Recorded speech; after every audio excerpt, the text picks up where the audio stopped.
facing, coming out of the break and having this back-to-back, I know the back-to-back's nothing new, but is there any way you manage it differently, or you just, or everybody had a break, but then you kind of go hard last night and close the game? How does that impact today on the back-to-back?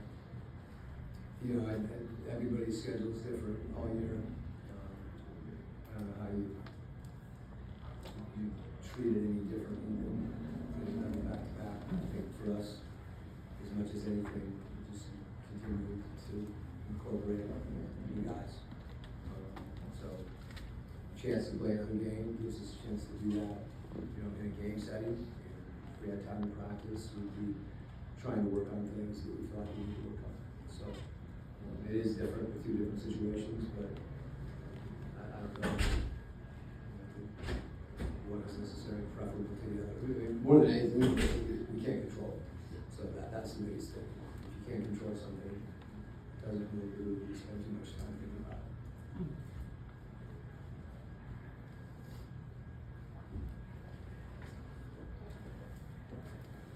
Coach, just with the way Miami wants to play drives isolations, what did you take from the previous times you played them when it comes to defending them tonight, and what's new in perspective with new personnel?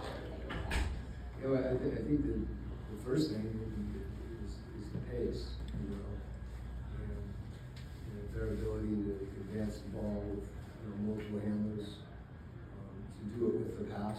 I think they're unique in passing ahead. They also pass across the floor, which forces your defense to shift, and you know, they're going to get an advantage that way when they get in the paint. And I think you have to prevent them from getting in there, and when that does happen, you know, to be disciplined, to not overhelp in situations.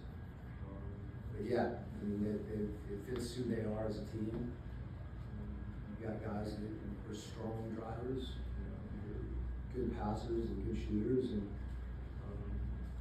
you know, they make each other better. And they play off each other and create for each other.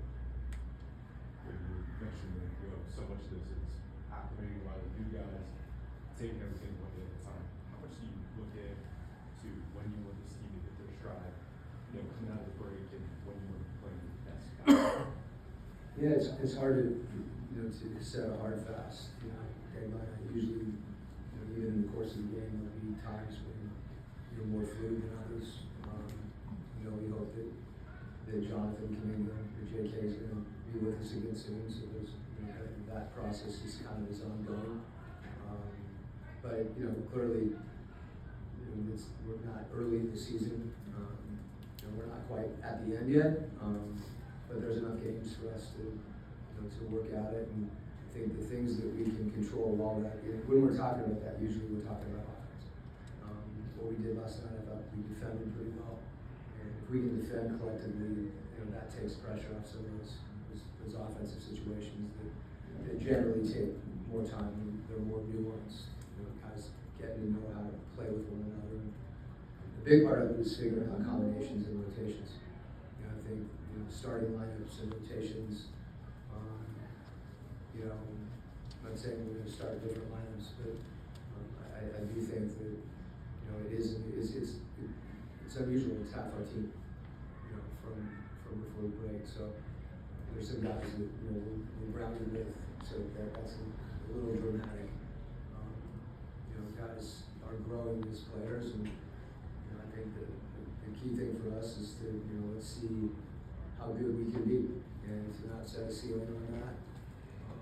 But there's an urgency given the time of the season, but I think it also has to be, you know, you have to be pragmatic about some level of patience with what you're seeing.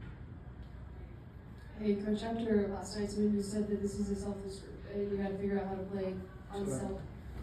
After last night's win, you said that this is a selfless group, and it's just figuring out how to play unselfishly. Do you feel like you saw that last night? Do you make that more point of emphasis, you know, going forward? Yeah, I think we saw it. I think it can be better, you know, and something we space better. When we have, just as an example, get somebody that's creating and is looking to pass, but if, you know, the person they're trying to pass to isn't in the right spot, they can't pass it to them. So I think that cohesion, you know, can be even more catalyst to have that happen. You know, I think it's crucial for our team to play that way. You know, you got guys that they need each other. There's nothing wrong with that. Sometimes we feel like some level of dependence on the teammate is weakness. I mean, I don't think that's the case. And we have to embrace that as a team and make plays for each other. Quinn, 27 minutes for Zach last night, which is the most he's played in a while. I was wondering if there was anything in particular he did that you thought kind of kept him on the floor. He guarded and he crashed the offensive boards. You know, the things that it's easy to get hung up on, you know, stats. And what Zach did last night was what we wanted him to do and he's got to keep doing. You know, his first bucket was an offensive rebound. You throw yourself into the game and now you're not worried about your shot and then you made your shot. But as much as anything, you know, taking a matchup with Oubre, he was on edge kind of times. You know, 7-8 rebounds I think he had. So there's lots of ways to impact the game, and I just thought he played with a competitive fire that stood out relative to some of the games that he's played previously. And him raising that level, we need that, and he needs that. And you know, I think it's true for any player. When you throw yourself into the game and you're out there competing and you're defending, you know, the rest of the game has a way of kind of presenting itself, and you become more instinctive. So I was happy with how he played last night, and wanted to keep doing it. You mentioned acclimated players a couple of times. Since he's been here, CJ has been part of sort of the finishing group for the last 4 or 5 minutes of the game. Yeah. What did you hope from him in terms of finishing games, and what have you seen from him in that role? Yeah, it's interesting. That's by far our best lineup from a plus-minus standpoint. That way in that lineup, you know, you could make an argument that we should start that lineup. You know, I don't. So it kind of goes to my point before about rotations and situations, and you know, how can we best use CJ? We're not playing Portland minutes, so having him in a good place at the end of the game, and I think he really steadies us. You know, Jalen's obviously been really good in those situations. CJ's experience, his ability to handle the ball, his ability to create a shot or create for other people, is something that our team needs that. I think he's our best pick-and-roll player, so it makes sense to have him and hopefully have him relatively fresh at the end of the game. That's kind of how we try to sell the rotations in those respects. Thanks, Coach. Okay.